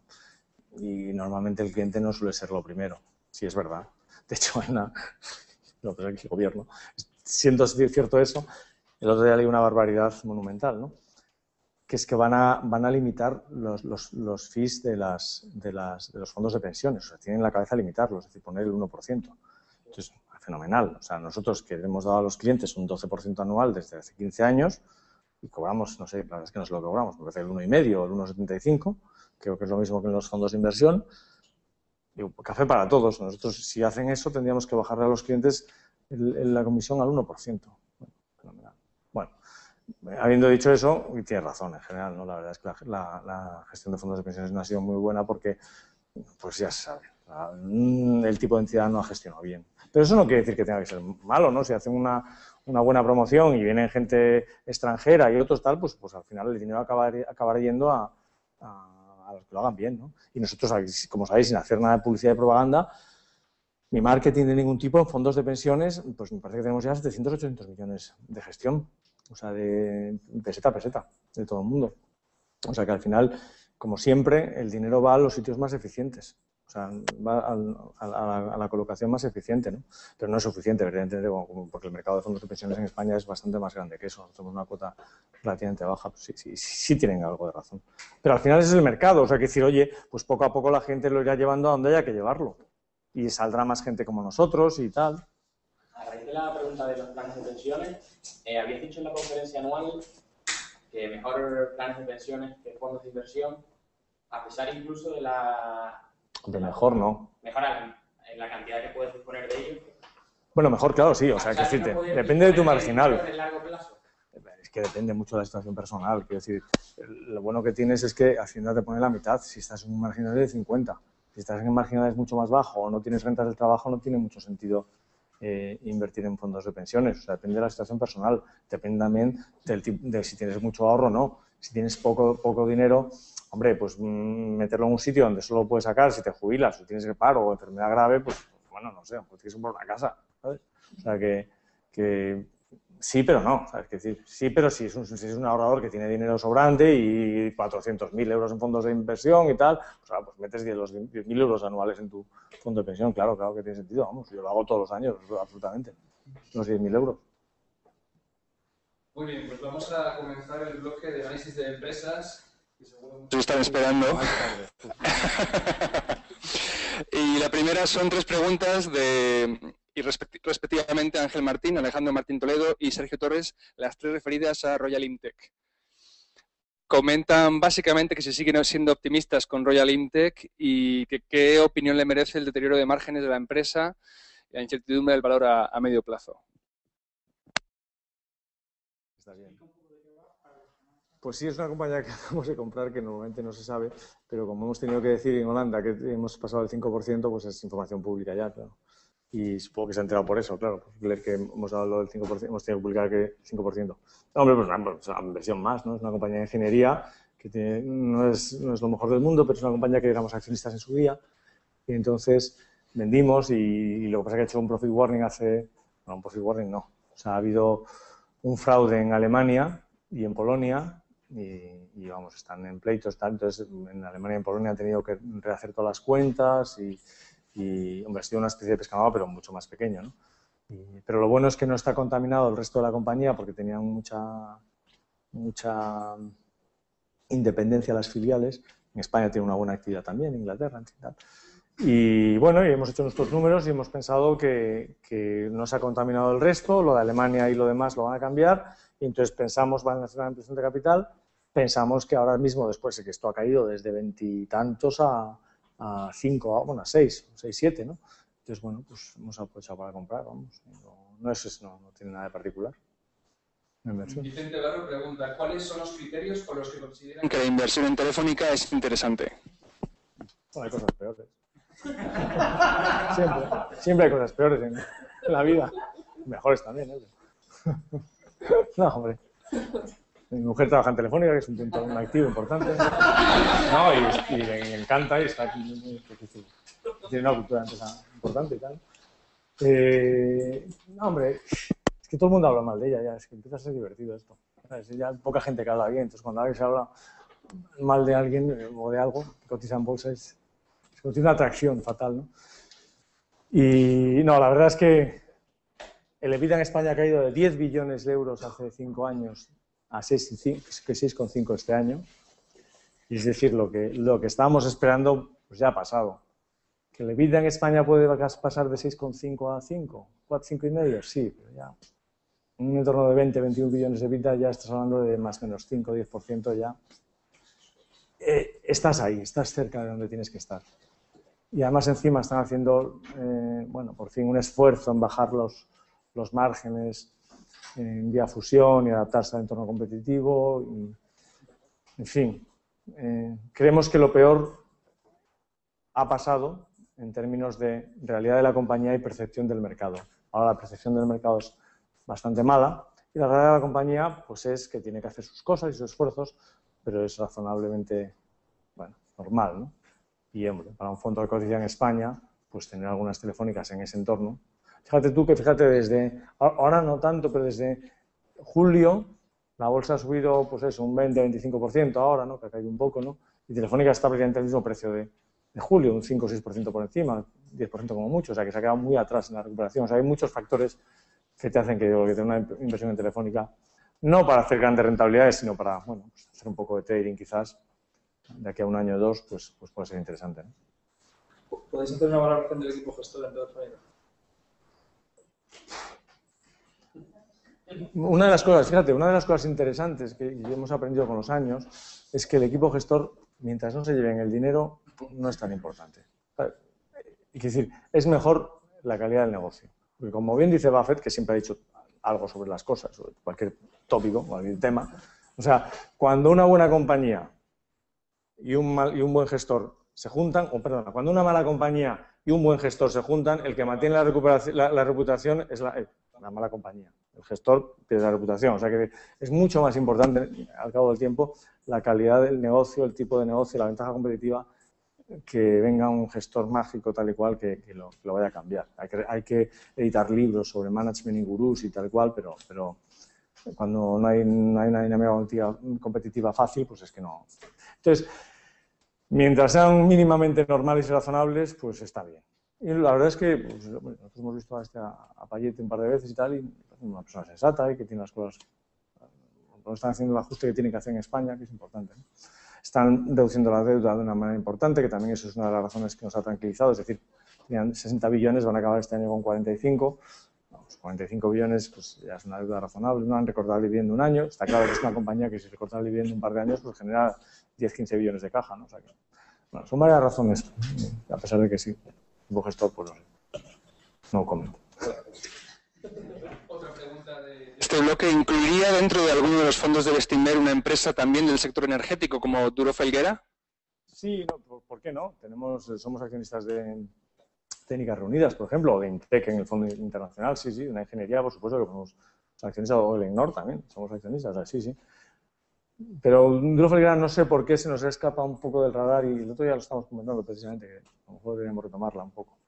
Porque en su día tuvimos acciones hace 10 o 12 años, pero la hemos perdido un poco la pista y la verdad es que lo ha hecho mejor de lo que pensamos.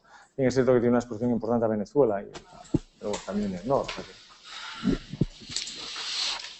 Comenta Baldrick que hace un tiempo contestó a una pregunta de por qué no invertir en Berkshire Hathaway, diciendo que veía más valor en su cartera. Desde entonces, Berkshire ha subido un 40 o 50%. ¿Cree que ha sido un error de omisión? ¿Cómo ve ahora a Berkshire para el largo plazo? Todavía mucho más valor en nuestra cartera, claro. Si ha subido más la de Berkshire y la nuestra menos, pues más valor. Si somos consistentes, ¿no? Sí, no, la verdad es que el problema que en Berkshire es que nos pasa siempre lo mismo. O sea, no sé desde cuándo ha subido la subida del 40, porque la verdad es que los unos tampoco han ido mal para nosotros, ¿no? Pero el problema que tiene Berkshire es que siempre está en competencia con los valores que tenemos en cartera. Entonces, por ahora, no ha habido suficiente margen. O sea, siempre ha estado barata desde nuestro punto de vista. Yo siempre la recomiendo a alguien que quiera invertir en Estados Unidos, pues compra Berkshire. En vez de comprar un fondo americano, compra acciones de Berkshire Hathaway, que estás muy expuesto a la economía americana. Pero es que a lo mejor tienes un potencial del 30% en estos momentos y en el fondo nuestro tenemos un potencial del 60%. Bueno, pues sigue sin entrar. Rubén Hernández Pedraza dice, ha comentado... Su última conferencia anual que las compañías que integran el fondo Vesting Fund tienen un roce medio de un 40%. Internacional, no Vesting Fund. Vamos. Sí. Bueno, ¿en qué porcentaje anual pueden estas compañías hacer aumentar el valor objetivo del fondo? Hombre, no todas ellas pueden reinvertir a ese tipo de roce, tristemente, porque si no sería un chollo bestial, claro, aumentar todos los años el free cash flow de una manera tremenda.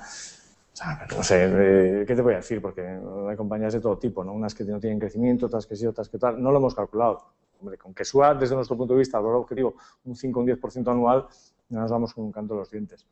La verdad es que en los últimos años el valor objetivo de los fondos, lo que pensamos que vale, no ha subido mucho porque hemos hecho ese cambio desde la commodity o de value trap, digamos, o de pure value a compañías de ventaja competitiva que normalmente tienen menos upside y entonces el precio objetivo no ha subido mucho y yo espero que prácticamente ya hemos hecho un cambio de una manera total. A partir de ahora el valor objetivo subirá con tranquilidad, ¿no? Y una pregunta para cerrar el bloque antes de pasar el micrófono a los presentes. ¿Han pensado en establecer en su oficina de Shanghái un Bestinver Asian para poder invertir directamente allí? Bueno, no, sí, no, o sea, sí lo hemos pensado y de hecho Min-Kun Chan hace una cartera virtual que comentamos y trabajamos, ¿no?, de compañías chinas y la verdad es que la cartera lo ha hecho mejor que los índices chinos y intentamos aplicar nuestra filosofía allí con esta cartera virtual, ¿no? Y bueno, pues para que él vaya aprendiendo y para que nosotros vamos viendo las compañías y siguiéndolas, entonces ir sembrando, ¿no? Bueno, y en un momento dado, pues cabe la posibilidad de hacer un fondo chino o de alguna de las ideas meterlas en el fondo español, bueno, perdón, en el fondo investigación internacional, los fondos domiciliados en Europa. Podemos hacer cualquier cosa, sí. Lo hemos pensado, pero será difícil de todas maneras, hacer un fondo allí porque, hombre, invertir en 25 compañías chinas pues, requiere una labor de seguimiento que no somos capaces de hacer, ¿no? Y no nos gusta subcontratar y delegar, porque entonces ya no somos nosotros los que los gestionan, sino nosotros más un tercero y quien toma la decisión y tal y cual. No es lo mismo, ¿no? Antes has mencionado que no querías comentar ningún análisis sectorial, de decir estos son los sectores que yo veo que están más interesantes, pero ¿se da la característica de que haya varias empresas que os gusta mucho que estén en algún sector en concreto? Sí, por ejemplo, los supermercados ingleses. Tenemos, Tesco. Por ejemplo, Tesco, Morrison. Tenemos inversión en ellos. Pero sí, hemos llegado y hemos visto, hombre, pues mira, es un momento bueno para tenerlos en cartera, una serie de razones, y hemos visto que dos de ellos son interesantes, incluso a lo mejor el tercero, Sainsbury's, podría ser interesante en un momento dado también. ¿Por qué está tan mal el sector? O sea, ¿por qué está tan infravalorado? Bueno, Tesco porque hizo algunas cosas, básicamente porque las dos han hecho profit warning. Tienen problemas desde nuestro punto de vista temporales. Entonces aprovechamos esos problemas temporales dentro de unas posiciones competitivas en Inglaterra, en un sector que está muy concentrado, pues muy potentes, la verdad. Y nos vienen también muy bien porque la verdad es que hemos tenido muy buen recorrido de muchos valores cíclicos, globales, y en cambio hay ciertos valores en Europa que por tema Europa, por tema tal, se han quedado un poco atrás, valores un poquito más defensivos, y nos tenía, pues bueno, encajaba bien invertir en valores más defensivos como los supermercados. En un momento dado, ¿no? Gracias.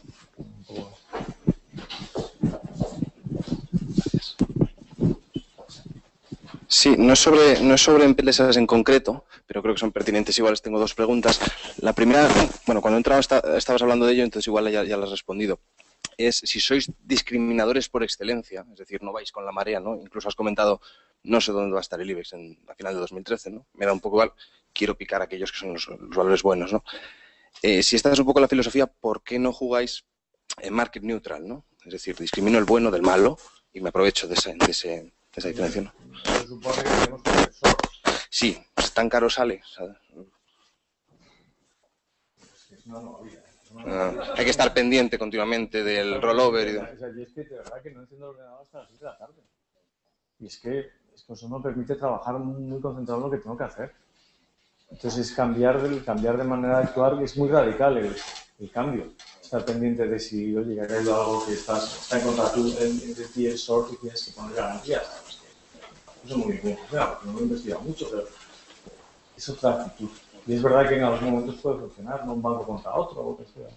Sí.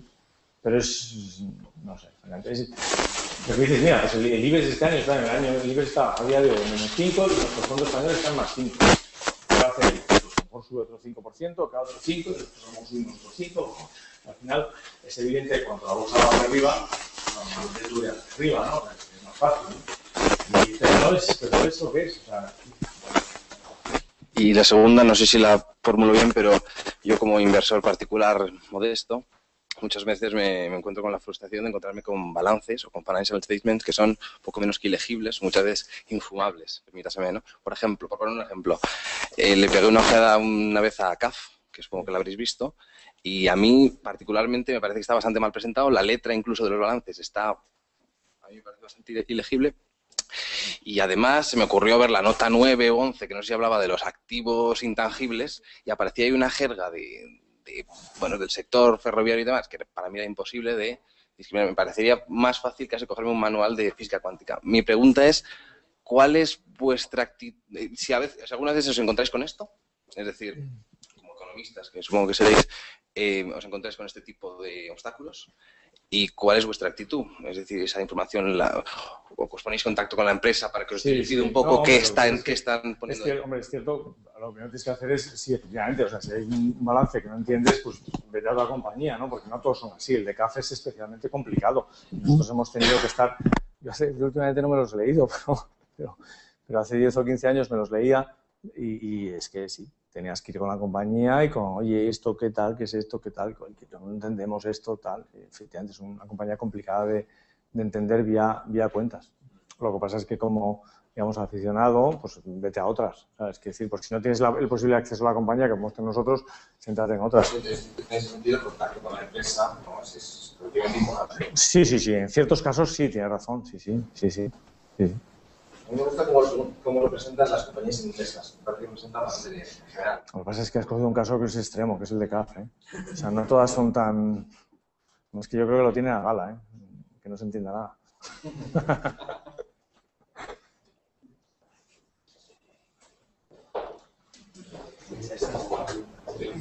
Creo que tenéis un porcentaje de Ascoyen. Sí. Desde hace bastante tiempo. ¿Por qué la inversión esa? Que me parece una empresa pequeña y no muy líquida. O sea, ¿cuál fue el motivo? Puede haber sido un error, a lo mejor, de inversión. Bueno, tenían ciertas ventajas competitivas en máquinas vending, en medios de pago para máquinas vending, y la posición era importante. Lo que pasa es que se les han caído todos los mercados en los últimos años, no se acaban de recuperar, y la verdad es que sí, que no es que sea lo mejor del mundo. Tenemos 30 puntos básicos en el fondo español. O sea, esto no es una apuesta muy fuerte, que digamos.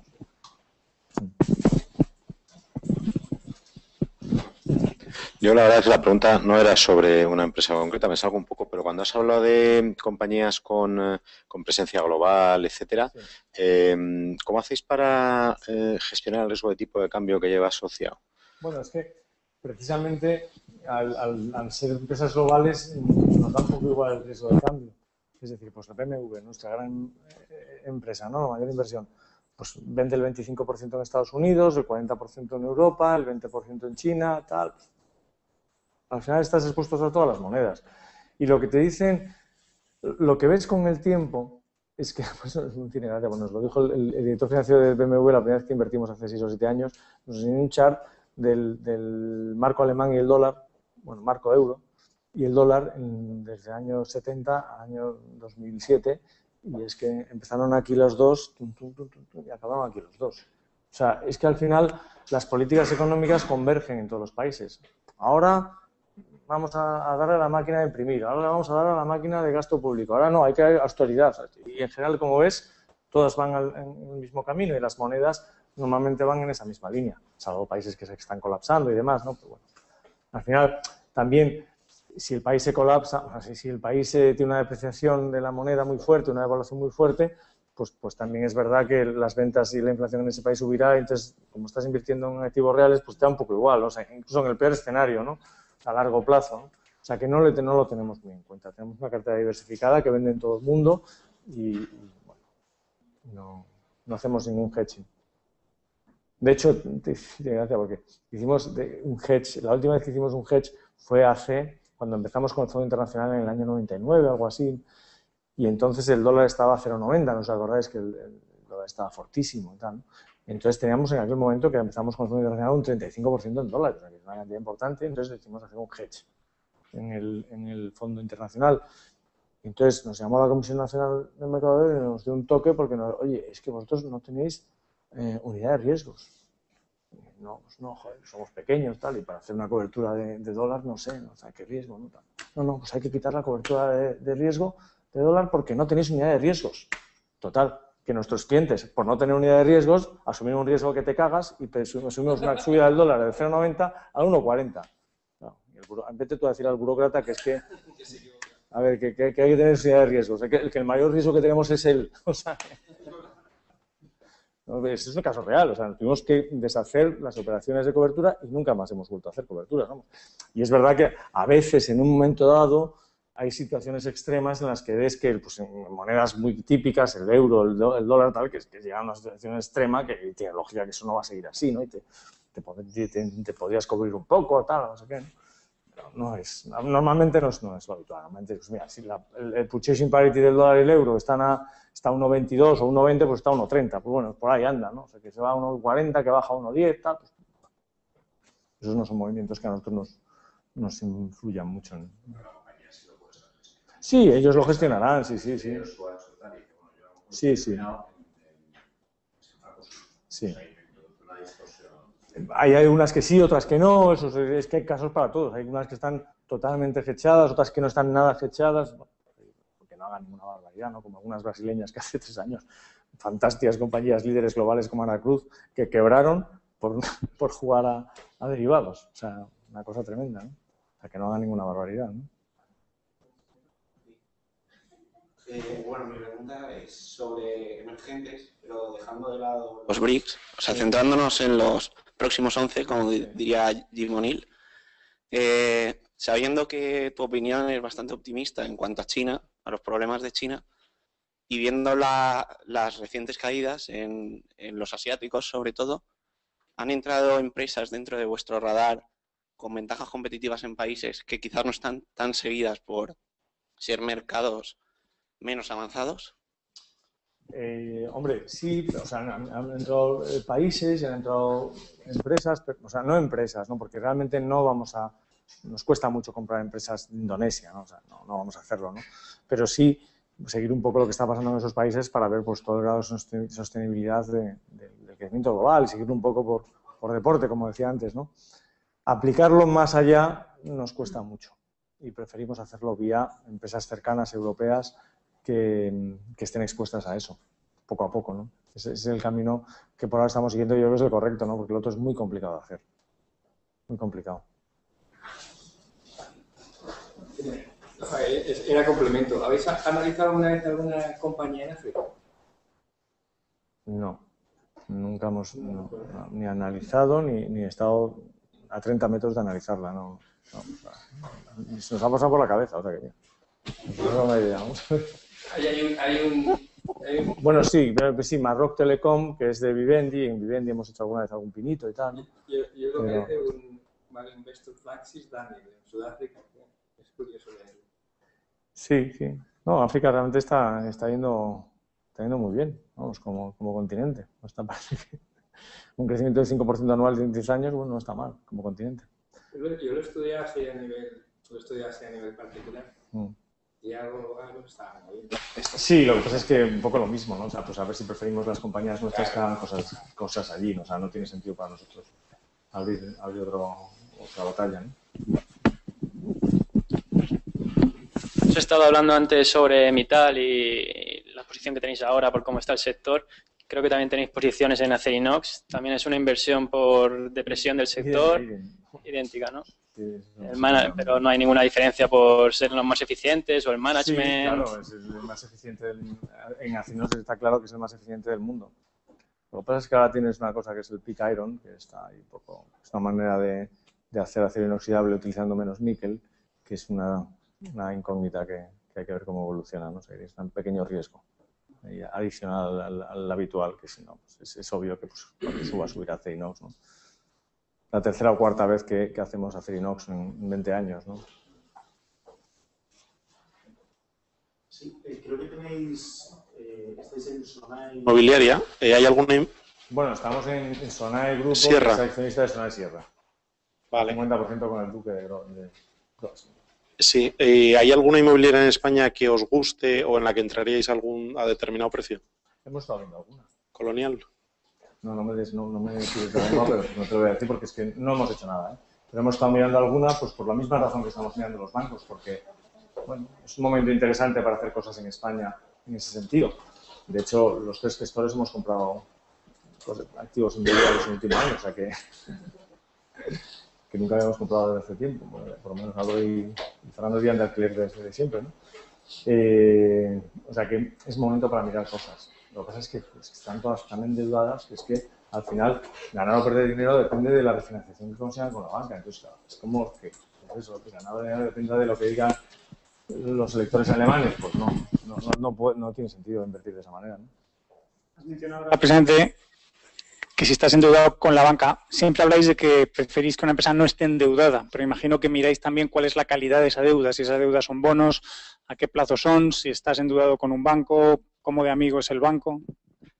Sí, te refieres a la inversión en banca que hemos hecho, digamos, ¿no? No, con empresas en general, es decir, sí. No os fijáis solamente en claro. la cantidad de deudas, sino cómo es de problemática. Sobre todo en el plazo. Plazo, riesgo y posibilidad de refinanciación si hay problemas. Riesgo, claro, no es lo mismo un bono sin covenants que un sindicato bancario con covenants de todo tipo y tal y cual, ¿no? Claro, sí. Básicamente plazo, o sea, hacemos poca deuda, o sea, en general, pocas compañías con deuda. Un poquito más en España y Portugal, porque es que no hay. O sea, no hay compañías que no tengan deuda casi, ¿no? O sea, que no hay... Entonces tienes que... Telefónica tiene deuda, tienes que mirar lo que tiene, ¿no? O sea, que decir, intentas que la deuda esté más o menos controlada, ¿no? Y dentro de eso, pues eso, lo que dices tu cantidad, luego plazos y luego tipo de deuda, sí, las 3 cosas, ¿no?